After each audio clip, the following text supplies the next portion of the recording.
In this video, we are finally putting the Whiteland Restoration Skoda Yeti through its paces. Should be a very interesting test, especially as we're coming at this as Berlingo owners. And there's something of the same sort of vibe going on. I would say this is a bit more car-like, but is it just as practical? It's going to be interesting to find out. The Yeti itself, quite interesting, was launched in 2009. It was based on the second generation Skoda Octavia platforms, so obviously shared with Audi TT, Volkswagen Golf, Beetle, blah, blah, blah, all of those. It's got independent suspension all round. Rear suspension owns more to the Golf 4Motion. So you could get these in two-wheel drive, as here, or as four-wheel drive. And it's a bit of a crossover. It's not quite an SUV. It's not quite a normal car. And I think it's something that filled a niche absolutely perfectly. And that niche has seemingly been abandoned since. The replacement for this car, the Karoq, is just your boring SUV. I think these were just a little bit different. This is an urban limited edition, so it's got the blacked out grille, and it's got this wheel arch trim as well. And we have to point out that I think it's this one. One of these has been remade by Lewis at Whiteland Restorations in aluminium because they couldn't find replacements, and so well done, I cannot tell. It's very nicely done. As we come around the back, it's a proper shape. I think practicality of an estate car is increased so massively just by the simple exponent of the back being flat. If we have a look in the boot, it's an electric release. There is a bit of a lip to get into it, so that's points lost against the Berlingo. And the boot itself is not particularly vast, although if you stay there, you can quite easily increase the load space by moving the seats forward, and you can adjust the rake of them very easily as well, if I can find the control. So you can have more upright seats, so you can increase boot space to lose a bit of leg room. So if you've only got small children, that could work very nicely indeed. The seats, the middle one can be removed, and then you can move the outer seats inwards for a bit more of a limousine vibe, if that's your thing. And the seats all readily fold, and easy. It's this control here, so you can do it from the back as well. And down they go. Now we've got cup holders as well, so you even got pads for your armrest. So it's well thought out in terms of practicality and just the ease of use. Separate head restraints on each seat, of course, for safety, and the safety standards of this car are very good. And then you've got useful features like this. And the build quality definitely feels a bit above our Berlingo. You slam the tailgate on the Berlingo and it feels like everything's going to fall apart. That is much nicer. This one has a detachable tow bar as well, and it's got the 2-litre TDI engine. So I think let's have a poke around the engine bay next. So, engines. This one has the 2-litre TDI engine. You could get a 1.6 TDI or the 2-litre, very similar outputs, just over 100 brake horsepower. There was a 138 option on the 2-litre as well. Your alternatives were the TSI petrol engines, starting with a tiny 1.2, also just over 100 brake horsepower, going all the way up to a 1.8. I think some markets could have a 1.6 MPI non-turbo engine as well, but most of them in the UK I think would have been the TDI. And it's a pretty well regarded unit.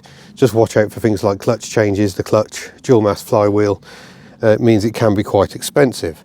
In terms of gearboxes, 5-speed or 6-speed manuals, or you can go for a 6 or sometimes 7-speed DSG.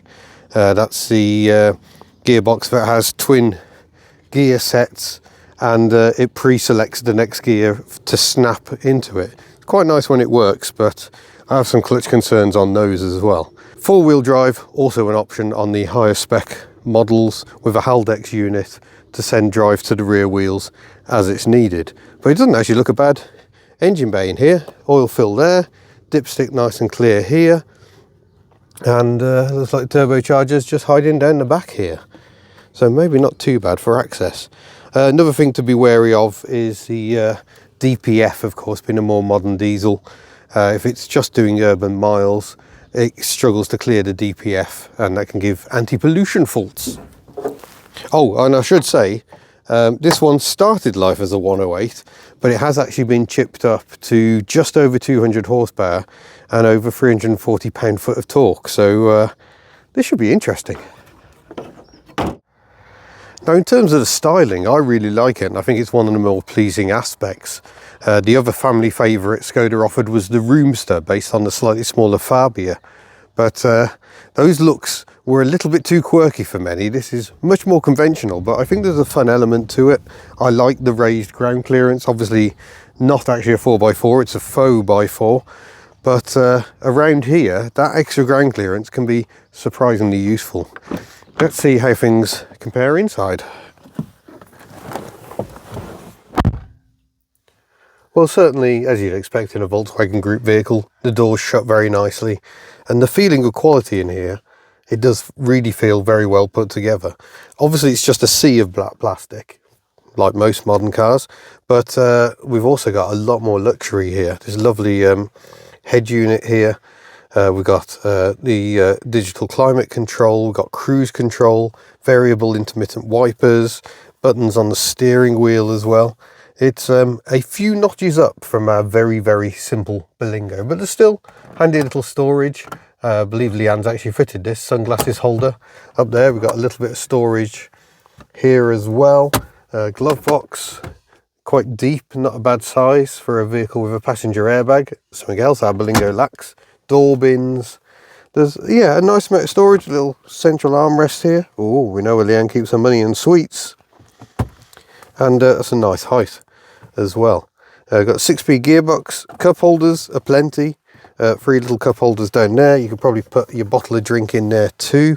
And it looks like actually the door pocket is designed to take another bottle.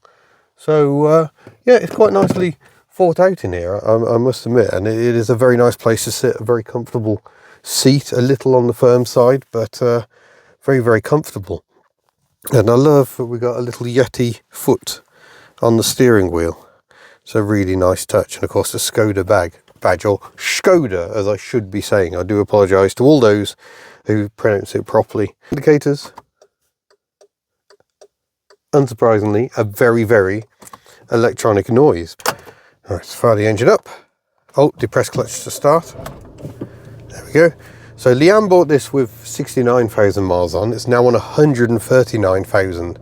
And to be honest, she's struggling a bit to know what to replace it with. Because like I say, Skoda has abandoned this sector and just gone down the inevitable SUV line. And it's not necessarily what everyone wants. But here we go. Nice light power steering for parking.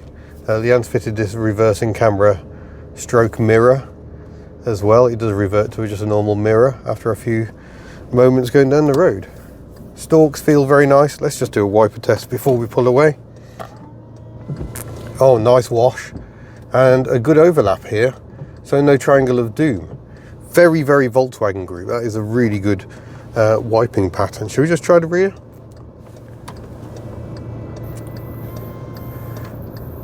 Oh, just like my Berlingo, the spray comes up from the spindle itself. That's a pretty good wiping performance, I have to say. I like that. Right, on we go.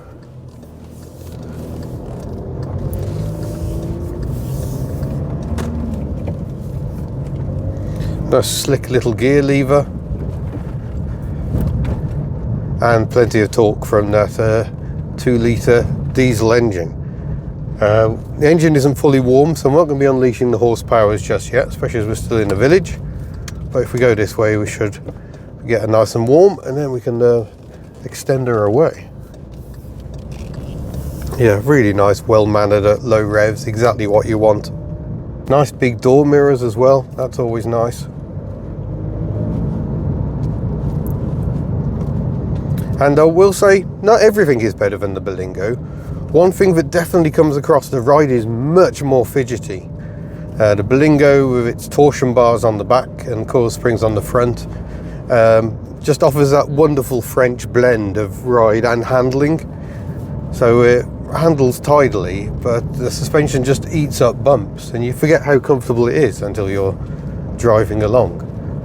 Talking of Citroens, very rare Zara here, pre-facelift in that very unusual colour. Whoa! Oh, she's potent, blimey. I was just tickling the throttle and she's away.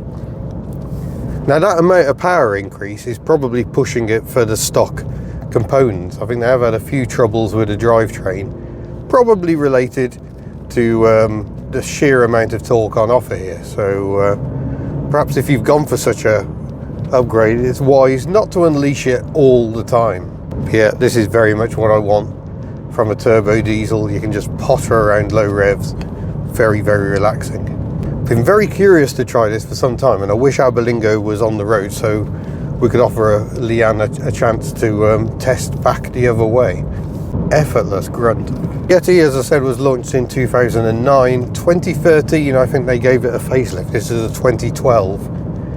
And that facelift made it really boring. They got rid of those lovely circular lamps on the front that gave it a bit of character, and just made it look really plain. But production ended in 2017, and after 8 years, they built over 630,000 of them. They were a huge success. A very popular car in these parts because you could optionally get 4x4 if you were living up on a small holding somewhere. But generally just that extra bit of ground clearance, it comes in handy on the roads around here. There are some surprisingly extreme places, and if you're in the snow, that bit of extra ground clearance helps and stops you getting beached quite so readily, even if you've only got the front wheel drive. Frankly, a set of winter tyres is probably better than the downsides of carrying around a four-wheel drive system you're not really using. Right, now we've got the engine a bit more up to temperature, let's see what the thing can do. Whoa! Ay caramba! That's 60. Yeah, that's nippy. That is definitely on the nippy side. Something which cannot be said for our Berlingo, which should have 90 brake horsepower, actually has 78. Not the healthiest engine perhaps, but it's more the torque. No matter what the speed you're doing, you put your foot down, it instantly picks up and goes. And yeah, that is surprising Skoda, which was actually a tagline they used back in the day. Back when they were still making rear-engined ones. It's incredible the turnaround of Skoda during Volkswagen's ownership. I certainly miss the feel of the original Skodas, but this one, while feeling very, very Volkswagen, it's still got a charm about it that I quite like. There we go, we're doing 40 miles an hour in 4th gear. Put my foot down. Oh, now she wakes up. Yeah, and suddenly we've caught up, Mr. Impatient Motorbikeist.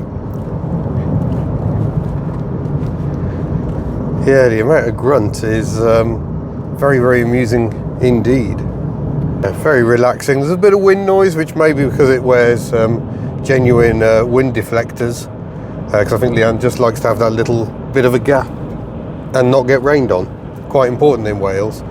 But yeah, it does cruise very nicely. We're doing 60 miles an hour at about 1700 RPM. So by the time you're up to 70, it's going to be doing 2000. Frankly, I'm not sure the 6-speed gearbox gives you much of an advantage. I find, especially with Volkswagen ones, I used to drive a Volkswagen Crafter, and the overlap between the gears was so enormous, you were skipping most of them half the time. So yeah, 5 speeds, absolutely plenty enough.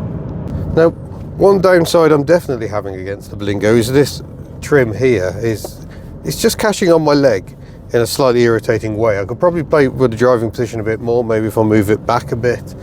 But nonetheless, especially when going around right-hand bends quite quickly, which this car does, you know, it does quick, I'm finding that's a really harsh edge and not very comfortable at all. Power steering's nice, it's really quick in terms of turning. So Yeah, not everything's amazing, but overall, this is definitely a very nice package.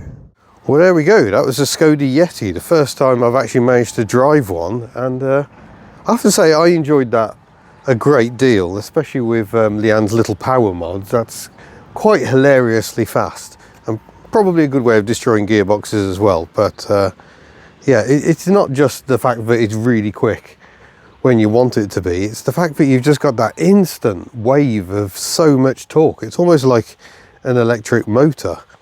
But yeah, a very practical family wagon. Would I take one over the Berlingo? That's a difficult one. I think this excels in some areas the Berlingo does not.